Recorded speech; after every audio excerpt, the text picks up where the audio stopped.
Hello guys, अस्सलाम वालेकुम, नमस्ते एंड सत श्री अकाल। कैसे हैं आप सब? उम्मीद है आप सब खैरियत से होंगे। क्रेजी ब्रो की तरफ से मैं हूं शाबान और मेरे साथ मौजूद है जी। मैं हूं इत्तसाम और मैं हूं जी उसामा। मैं हूं मिस्टर पतलू। अच्छा जी, आज का जो टॉपिक होने वाला है ना, बड़ा यूनिक टॉपिक है। मैं एक टाइटल पढ़ लूं, सेवन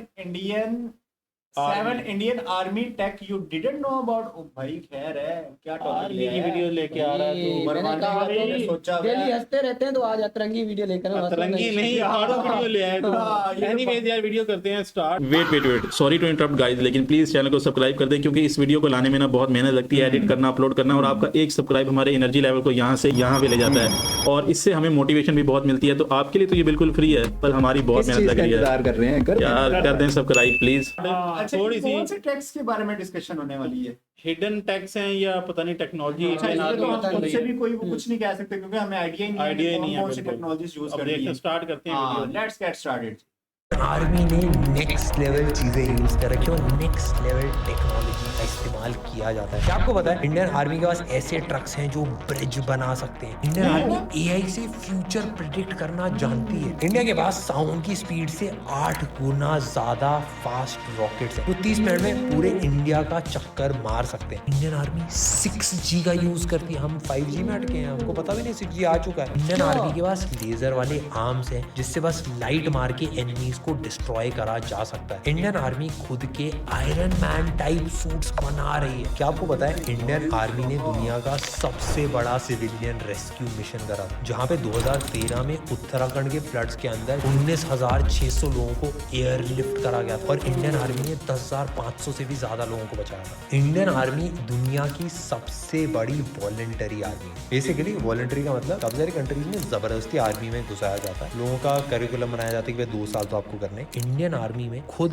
लोग अप्लाई करते हैं। इंडिया के पास 1.2 मिलियन एक्टिव ट्रूप्स हैं। बेली ब्रिज जो लद्दाख के अंदर है, ये वर्ल्ड का हाईएस्ट ब्रिज है। इसको इंडियन आर्मी ने 1982 में बनाया था। ये ब्रिज 5,602 मीटर ऊंचा है सी लेवल से और 98 फीट लॉन्ग है। दुनिया का सबसे ऊंचा बैटलफील्ड सियाचिन ग्लेशियर जो है वो इंडियन आर्मी कंट्रोल करती है। ये 18,875 फीट की ऊंचाई है। इंडिया हर मंथ $2 मिलियन खर्चता है इसमें। इंडिया दुनिया का सबसे बड़ा आर्म्स का मतलब बेसिकली जो वेपन्स होते हैं उसका इंपोर्टर है। तभी हमने आज तक किसी भी कंट्री पे खुद से अटैक किया। 2024 इंडियन आर्मी के लिए टेक्नोलॉजी एब्जॉर्प्शन का ईयर है। बेसिकली टेक्नोलॉजी जितनी भी है उसको कैसे आर्मी में ज्यादा से ज्यादा यूज करा जाए उसका साल है। मेजरली एआई को कैसे यूज करा जाए। और इंडियन आर्मी शायद आप लोगों को ना पता हो 5G नहीं 6G का इस्तेमाल करती है। बेसिकली यार हम यहाँ पे वीडियोस देखते हैं 5G के ऊपर। इंडियन आर्मी को नेक्स्ट लेवल डेटा की रिक्वायरमेंट्स होती है सर्वेलेंस करने की, नजरें रखने के लिए चारों तरफ। उनके पास मिलिट्री ग्रेड 5G 6G है और ऐसे एप्स भी उन्होंने बना रखे हैं जो हेल्प करता है भाई एआई के थ्रू डिसीजंस को लेने में। अब देखो इंडिया के अंदर अलग अलग टाइप के टेरेन है। कहीं पे पहाड़ है, कहीं पे जंगल है, कहीं पे भाई दूसरी पार अलग अलग समुंदर है। एंड इन सारे एरियाज के अंदर यूएवी हेल्प करता है। ये यूएवी अनमैन्ड एयर व्हीकल होते हैं। बेसिकली एक कोई भी बंदा नहीं होता उस एरोप्लेन के अंदर जो बैठा होता है और ऑटोमेटिक उड़ रहा होता है। वो हेल्प करता है रेस्क्यू मिशंस के अंदर। जंगल में कुछ अटैक हो रहा है या फिर किसी टेरेन में कुछ भी दिक्कत आ रही है वो सारा ट्रैक करता रहता है। उसके अंदर किसी एक पर्सन को बैठ के चलाने की भी जरूरत नहीं पड़ती। बेसिकली बहुत ही हाई क्वालिटी तगड़े तगड़े ड्रोन्स। अभी आपने नोटिस करो साइबर क्राइम भी काफी ज्यादा बढ़ चुका है। किसी भी देश के हैकर्स दूसरे देश के सिक्योरिटी कोड्स हैं जो डेटा है वो सारा हैक करके निकालने की कोशिश करते हैं। अभी इंडिया साइबर सिक्योरिटी में काफी ज्यादा स्ट्रॉन्ग है। मतलब साइबर सिक्योरिटी में बेसिकली होता क्या कि आपको दूसरे कंट्री के जो डेटाबेस है उसमें से डेटा निकाल के उसको यूज करना रहता है। तो इंडिया भी उसमें केपेबल है कि अगर अटैक होता है तो वो सामने वाले को भी डिसेबल कर सकता है। इस टाइम पे सबसे बड़ा वेपन मेरे हिसाब से, क्योंकि हम टेक वाली फील्ड के अंदर है, वो है डेटा। कहीं का भी इधर से उधर अगर होता है तो बहुत ज्यादा बड़े नुकसान हो सकते हैं। इंडिया बस उन कुछ कंट्रीज में से ही एक है जो fighter aircraft, nuclear submarine, surface to air missile, main battle tanks ये सारे खुद बना सकता है। उसके बाद भी इंडिया का जो डिफेंस बजट है उसका 50% इंपोर्ट्स कराने में जाता है। हम यूएसए से भी और रशिया से भी वेपन्स खरीदते हैं। लेकिन 2020 में मेक इन इंडिया के अंडर काफी सारे चेंजेस आए जहां इंडिया के वेंडर्स ही आर्म्स को क्रिएट कर रहे हैं। हम बेसिकली हाइपरसोनिक वेपन्स इंडिया खुद बना सकता है। बेसिकली इंडिया अपने मतलब ये जो मिसाइल्स है ये खुद बनाता है। हाँ जी। मुझे लग रहा था यूएस से रशिया से लेते होंगे। हाइपरसोनिक का मतलब होता है ये जो तो साउंड हमने की वो स्पीड एक से वीडियो भी 5 देखी ना गुना उसके ज्यादा बाद में तेज stop चल किया। पाए। माक 5 बोला जाता है इनको। Mach 6174 किलोमीटर पर आवर की स्पीड से ये वेपन्स काम करते हैं। ये इतनी स्पीड है कि 1 घंटे के अंदर कश्मीर से कन्याकुमारी और कन्याकुमारी से कश्मीर वापस जाया जा सकता है। इंडिया की जो ब्रह्मोस 2 मिसाइल है वो माक 8 पे चलती है। ये बेसिकली 9800 किलोमीटर पर आवर की स्पीड से ट्रैवल करती है। और एक कंपैरिजन के लिए अगर बताऊं तो साउंड की स्पीड 1230 किलोमीटर पर आवर के अराउंड रहती है। और मैं जितनी देर में उड़ रहा हूं उड़ के गायब हो चुकी होगी भाई कहीं पे। पर इसकी रेंज एक्चुअल 1500 किलोमीटर है। कहीं पे भी तुरंत अटैक होता है तो इसको डिप्लॉय करा जा सकता है और लिटरली कुछ सेकंड्स में ही अपने टारगेट तक ये पहुंच जाएगी। इंडियन डिफेंस में जितना भी रिसर्च होता है, जितना भी डेवलपमेंट होता है, ये सारे टेक, ये सारे गैजेट्स DRDO बनाता है। DRDO की फुल फॉर्म है डिफेंस रिसर्च एंड डेवलपमेंट। अच्छा, इनका एक जैसे आपने अलग- पूरी फिल्म देखी होगी, उसके अंदर एक अलहदा मतलब इनका एक वो है, क्या कहते हैं, रिसर्च विंग है, पूरा डिपार्टमेंट है।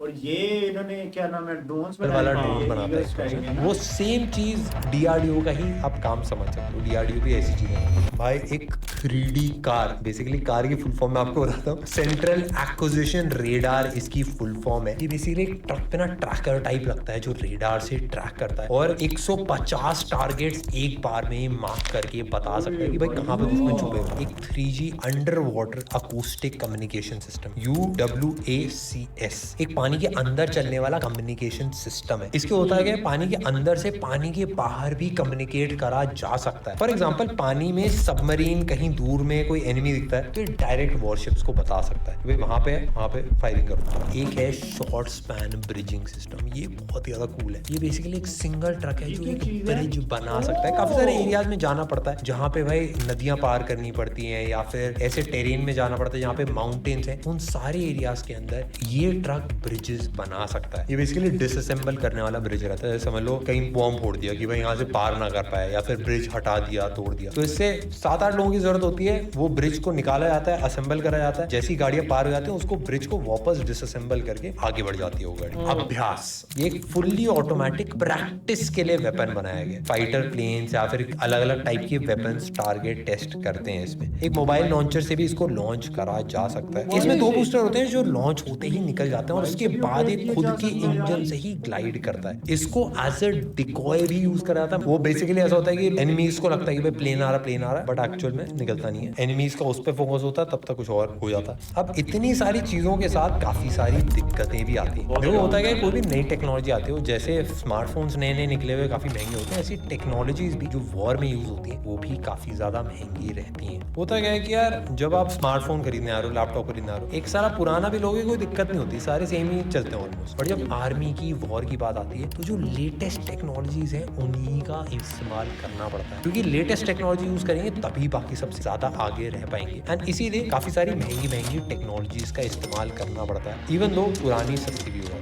इंडिया में AI आर्मी में बहुत ज्यादा यूज होना स्टार्ट हो चुका है। इंटीग्रेटेड बैटलफील्ड मैनेजमेंट सिस्टम एक क्रिएट करा गया। अलग अलग चीजें जैसे सैटेलाइट्स, ड्रोन के सेंसर्स से सारा डेटा लेके बैटलफील्ड में देता है। कहाँ कौन सी एनिमीज हैं, कहाँ कौन सा डेंजर है, सारी चीजें बताता है। क्योंकि होता क्या ना, बैटलफील्ड में दिखता नहीं है, जो ये एक्चुअल भाई पूरा मैप क्रिएट कर देता है कि भाई कहाँ पे कौन कौन सी चीजें हैं उसको बता देता है। नेत्र करके एक AI फेशियल रिकॉग्निशन सिस्टम है। ये एनिमीज को आइडेंटिफाई कर सकता है और ट्रैक कर लेता है, उनके व्हीकल्स को भी ये ट्रैक कर लेता है। दक्ष एक AI पावर्ड एनालिसिस सिस्टम है जो पैटर्न्स को रिकॉग्नाइज करता है, ट्रेंड्स को रिकॉग्नाइज करता है और उन सब का यूज करके कोई भी अपकमिंग थ्रेट होता है या फिर कोई प्रॉब्लम होती है उसको ये पहले से ही बता देता है। जैसे कैप्टन अमेरिका मूवी में भाई उन्होंने एक AI क्रिएट करा था जो फ्यूचर प्रेडिक्ट कर सकता है, सेम इंडियन आर्मी में भी उसी टाइप का यूज हो रहा है। भीम ये एक AI पावर्ड सिस्टम है जो ऑटोनॉमस वेपन्स जैसे ड्रोन्स हैं, अनमैन्ड ग्रुप व्हीकल्स हैं, बोट्स हैं, उनको बनाने में हेल्प करती है। लेजर वेपन्स है, laser directed energy weapons, LDEWs बोला जाता है इनको।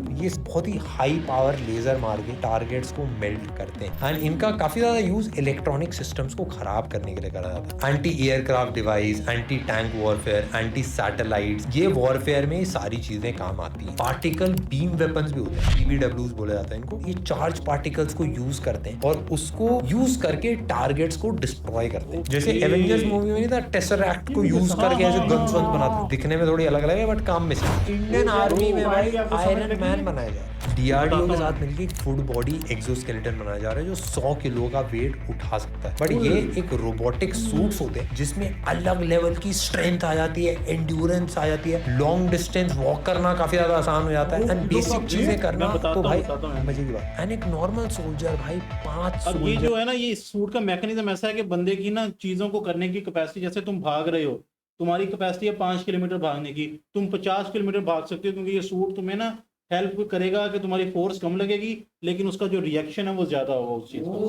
मतलब तुम जंप मारोगे तो ज्यादा अच्छा जंप लगेगा, कम फोर्स लगेगी। ऐसा नहीं है कि तुम जंप मारोगे उड़ के जंप तुम्हारे बड़े हो जाएंगे लेकिन फोर्स बहुत कम लगेगी, जितना थकोगे नहीं। ये आराम से कर सकता है। इसमें बेसिकली होता क्या, हाइड्रोलिक सा यूज होता है। अगर आपने कार की डिक्की कभी पहले खोली हो, इसमें हाइड्रोलिक के साथ एक बार ऊपर उठो वहीं पर चढ़ा रहता है। सेम चीज अगर सूट में ऐड कर दी जाए, हर चीज जो आप कर रहे हो उसमें भाई हाइड्रोलिक प्रेशर का यूज करके आपकी स्ट्रेंथ को बहुत ज्यादा बढ़ाया जा सकता है। 2022 में इंडिया ने यूएस से एक्सोस्केलेटन मंगाए थे एंड अब इंडिया अपने खुद के एक्सोस्केलेटन बना रहा है। भाई इंडियन आर्मी में नेक्स्ट लेवल चीजें करी जा रही हैं, काफी सारी फ्यूचरिस्टिक है। आप बताना आपको बेस्ट टेक्नोलॉजी कौन सी लगी? ओवरऑल जी ये थी आज की वीडियो, ऑलमोस्ट एंड हो गई। लेकिन मैं एक बात कहूंगा कि इंडिया यार इस मामले में बहुत ना, वो कहते हैं ना, सियाना है कि पहले वो टेक्नोलॉजी लेता है यूएसए, रशिया से, फिर अपनी बना लेता है। ये नहीं कि सब उनसे ही वो करते रहना, फिर अपनी। और इंडिया को सबसे बड़ा बेनिफिट ये है कि सॉफ्टवेयर ना, ये वर्ल्ड गुरु है सॉफ्टवेयर में, टेक्नोलॉजी में। तो मतलब इनको सॉफ्ट चीजें हैं, अब इन्होंने बस टेक्नोलॉजी पकड़ के देखनी है कैसे ऑपरेट हो रही है, उसमें अपना सिस्टम जब इम्बेड करते हैं ना तो उससे 10 गुना अच्छी चीज बना लेते हैं। और टेक्नोलॉजी आर्मी के अंदर बहुत ज्यादा इंपॉर्टेंट इस पॉइंट ऑफ व्यू के साथ भी है कि अभी जो हमारा ईरान वाला मसला हुआ था, ईरान वाला जो मसला हुआ था उसमें भी तुम्हें पता है एआई यूज हुई थी, एंथ्रोपिक क्लाउड की। वो जो पहले उन्होंने उनके पूरे पैटर्न्स पकड़े, ये क्या मूवमेंट करते हैं 3-4 साल तक, फिर उसके बाद एआई ने डिटेक्ट किया ये बंदा इस टाइम पे यहाँ पे ऐसे होगा, तो उन्होंने अटैक एआई के थ्रू, एंथ्रोपिक के थ्रू हुआ था जो इसराइल ने अटैक किया था। तो भाई देखो कितना वीक लेते हैं कि एआई कुछ नहीं है, और हम लोग यूज भी कम करते हैं। आप लोग भी अगर हमारी वीडियो देख रहे हैं और एआई कम यूज करें तो डेफिनेटली आपको एआई को ना अपनी डे टू डे लाइफ में थोड़ा बहुत यूज करना चाहिए और अप टू डेट रहना चाहिए। तो ओवरऑल ये थी आज की वीडियो, और हमें इस वीडियो को देख के काफी ज्यादा बेनिफिट और आइडिया भी हुआ कि दुनिया में स्पेसिफिकली इंडिया में कौन कौन सी ना, मतलब AI इनेबल्ड 6G यार, मतलब बहुत सारी चीजें जो हमें पता ही नहीं थी। और अगर आपको लगता है कि हम ये टॉपिक सही सिलेक्ट कर रहे हैं तो प्लीज चैनल को सब्सक्राइब करें, कमेंट करें और अपनी राय का इजहार लाजमी किया करें कि भाई हमारी कौन सी गलती हो रही है वीडियो में, उसको हम कैसे इंप्रूव करें। क्योंकि डे बाय डे हल्की हल्की इंप्रूवमेंट से ही आप लोगों के कमेंट से हमें पता चलेगा आपको ये चीज अच्छी लगी या बुरी लगी। तो बाकी ओवरऑल मेरे ख्याल में यही थी आज की वीडियो, उम्मीद करते हैं आपको पसंद आई होगी। अपना रखें बहुत सारा ख्याल, मिलते हैं नेक्स्ट वीडियो में, तब तक के लिए टेक केयर।